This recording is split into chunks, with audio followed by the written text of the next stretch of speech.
গুছিয়ে সংসারের কাজ করা একটা প্রতিভা। এই কাজটা কেউ শিখিয়ে দিতে পারে না, নিজের থেকেই চলে আসে। Hello everyone, good morning. কেমন আছো সবাই? আশা করছি সবাই অনেক ভালো আছো, সুস্থ আছো। আমরাও ভালো আছি। তো আজ হলো সোমবার, আর এখন ঘড়িতে সকাল 6টার মতো বাজে। তো এখন থেকেই তোমাদেরকে সাথে নিয়ে ব্লগটা শুরু করছি। আশা করছি আজকের ব্লগটা তোমাদের ভালো লাগবে। যদি ভালো লাগে তাহলে প্রথম থেকে শেষ পর্যন্ত দেখার অনুরোধ রইল। তো জানো তো বন্ধুরা, ঘুম থেকে উঠেছি 6টার দিকে, কিন্তু ঘড়িতে অ্যালার্ম দিয়ে রেখেছিলাম 5টার দিকে। তখন ঘড়িতে অ্যালার্ম বাজে, ঘুমটা ভেঙে যায়। ঘুম থেকে উঠে দেখি বাইরে এখনও অন্ধকার আছে। মানে ওই 5টার দিকে অ্যালার্ম দিয়ে রেখেছিলাম। তো 5টার দিকে উঠে দেখি বাইরে এখনও অন্ধকার, কারণ ওই যে বেলাটা একটুখানি ছোট হয়ে গেছে, তো এই জন্য 5টার দিকে কিন্তু অন্ধকার থাকে। তো আমরা যেহেতু গ্রামে থাকি, গ্রামের বাড়িতে কাজকর্ম সংসারের সব কিছু আমাদের গ্রামে, তো এই জন্যই গ্রামের বাড়িতে কিন্তু ওই 5টার দিকে এখন আর উঠে কাজ করা যায় না। যদি বাইরের কাজগুলো, ঘরের মধ্যে কিন্তু কাজ করাই যায়, কিন্তু বাইরের কাজগুলো কিন্তু 5টায় ঘুম থেকে উঠে করা যায় না, কারণ এখন যেহেতু অনেকটাই অন্ধকার থাকে। তো ঘুম থেকে উঠে তারপর অ্যালার্ম বন্ধ করে তারপর আবার ঘুমিয়ে পড়েছি। ভেবেছি আধা ঘন্টা পরে উঠবো, মানে 5:30টার দিকে। কিন্তু ওই যে ঘুমটা ভাঙতে ভাঙতে উঠে দেখি 6টা বেজে গেছে। তো 6টার সময় উঠলাম, উঠে আগে উঠোনটা ঝাড় দিয়ে নিলাম। তো এখনও কেউ ওঠেনি, তো আমি উঠে উঠোনটা আগে ঝাড় দিলাম, তারপর রান্নাঘরটা ঝাড় দিলাম, রান্নাঘর বারান্দা ঝাড় দিলাম, দিয়ে তারপর এখন এই যে উনুনটা লেপে নিলাম। তো রান্নাঘরের কাজকর্ম মোটামুটি কমপ্লিট, মানে রান্নাঘরের এঁঠো কাটার কাজকর্ম। তো এখন মা আর কি উঠে রান্নাবান্না করবে। তারপর এই যে দেখো কত বাসন নিয়ে চলে আসছি কলপারে। তো প্রতিদিনই আমাদের অনেক অনেক বাসন পড়ে যায়, বেশিরভাগ দিনটাতেই বেশি থাকে, কারণ ওই যে দুপুরের দিকে খুব একটা বাসন মাজা হয় না, ভালো লাগে না আর কি মাঝে মধ্যে মাজতে। তো বেশিরভাগ দিনই আর কি দুপুরের দিকে বাসনটা মাজা হয় না, ওই যে থেকে যায়। আবার রাতে রান্নার বাসন, রাতে খাওয়া দাওয়ার বাসন, রাতে যদি মানে দুপুরে সকালের কোনো তরকারি যদি থেকে যায় রাত পর্যন্ত, তাহলে আবার সেগুলোতে অনেক বাসন জমে যায়। মাম্মামকে খাওয়ানো আবার, তো অনেক বাসন জমে যায়। তো সবটাই আর কি সকালে উঠে মাজি। আর আমার জানো তো কাজকর্ম করতে খুবই ভালো লাগে, আর এই যে বাসন মাজা এগুলো কিন্তু বেশ ভালো লাগে।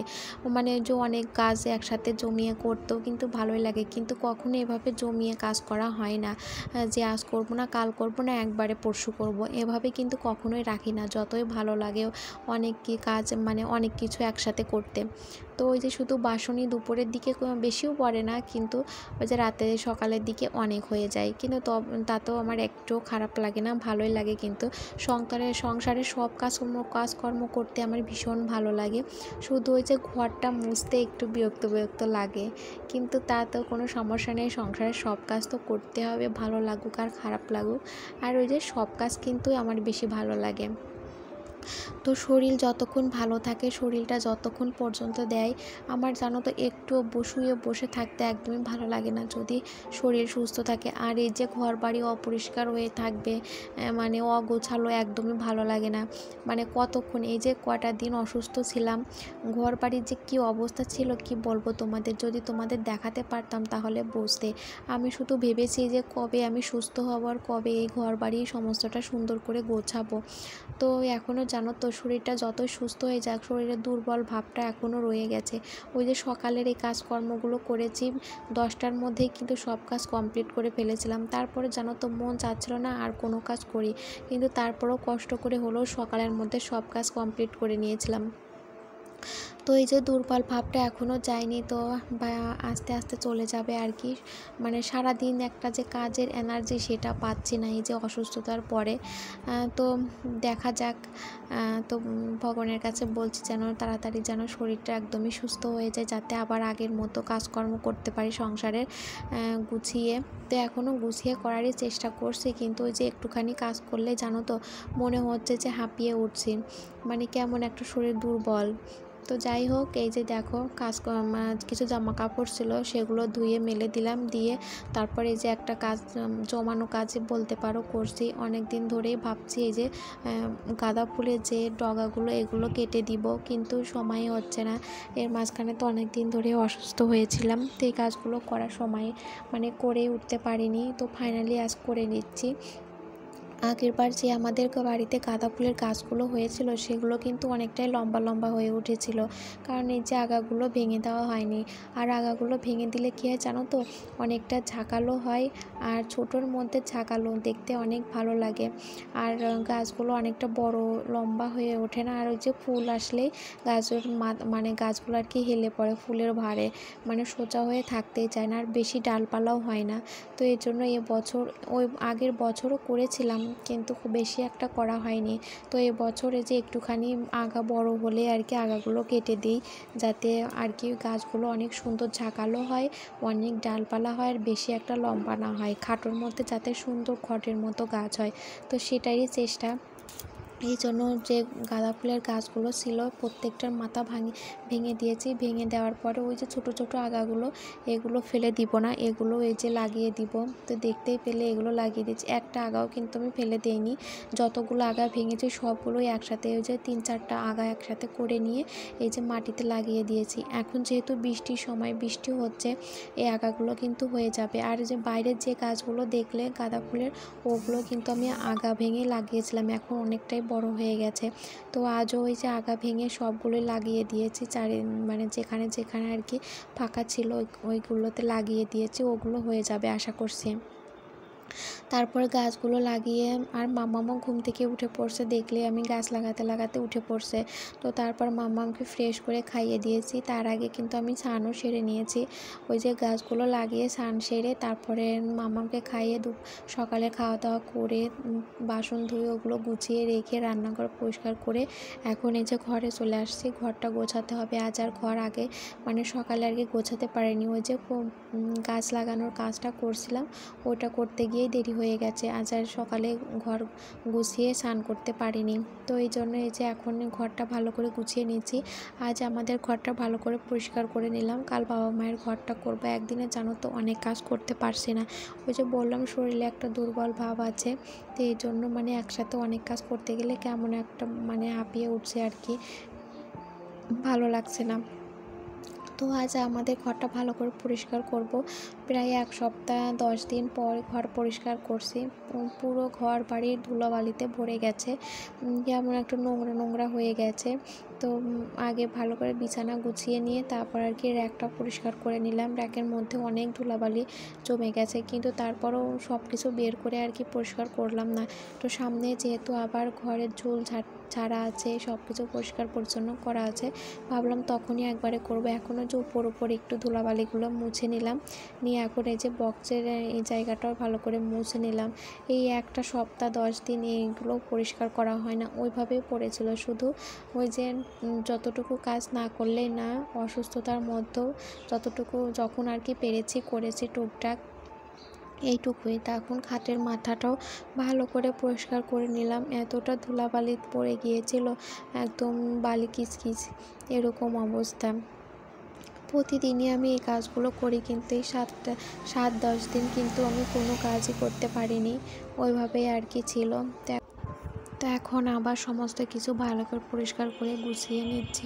প্রচুর জামা কাপড় ছিল, এই যে এই কটা দিন কিন্তু জামা কাপড় প্রতিদিনই ধুয়ে দিয়েছি। মানে একদিন হয়তো 2 দিন, যেই 2 দিন আর কি জ্বরটা বেশি ছিল সেই 2 দিনে আর কি ধুতে পারিনি। এছাড়া প্রতিদিনই কিন্তু 2-1টা করে জামা কাপড় প্রতিদিনই ধুয়ে দিয়েছি, কিন্তু গুছিয়ে আর রাখতে পারিনি। ওই যে ওইভাবে শোকেসের মধ্যে গাদা করে রেখে দিয়েছিলাম এই কয়টা দিন যাবৎ। একটা জামা কাপড়ে কিন্তু গোছায়নি। আজ দেখো কত জামা কাপড় নিয়ে বসে পড়েছি, শোকেসের সব জামা কাপড়ই বের করে নিয়েছি। বের করে নিয়ে এখন এগুলো সুন্দর করে আগে ভাঁজ করে গুছিয়ে নেব, তারপর আর কি জায়গা মতো গুছিয়ে রাখবো। এত জামা কাপড় হয়তো আগে কখনো একসাথে হয়তো আমিও ভাঁজ করিনি, তোমরাও আমাকে মানে তোমরাও আর কি এভাবে ভাঁজ করতে দেখোনি হয়তো, কিন্তু কী আর করবো বলো, যেহেতু করতে পারিনি তো এই জন্য এখনই সমস্তটা করছি। প্রচুর জামা কাপড় আর কি বন্ধুরা, তো সবগুলো এখন ভাঁজ করে নেব। আর মামামেরই কিন্তু বেশি, আমাদের কিন্তু অতটা নেই। ওই যে যেদিন যেটা পরেছি নিয়েছি, আবার রেখে দিয়েছি, আবার পরেছি, এমনটাই। কিন্তু মামামের তো অনেক জামা কাপড়, ওগুলো মানে এক দিন একটা করে পরানো হয়, একটাই বেলা একটাতেই তো আর হয় না। তো এভাবে জমে জমে অনেক জামা কাপড় হয়ে গিয়েছে, এখন সবটা ভাঁজ করে নিয়েছি, সবটা আর কি ভাঁজ করে নিচ্ছি, নিয়ে জায়গা মতো গুছিয়ে রাখবো।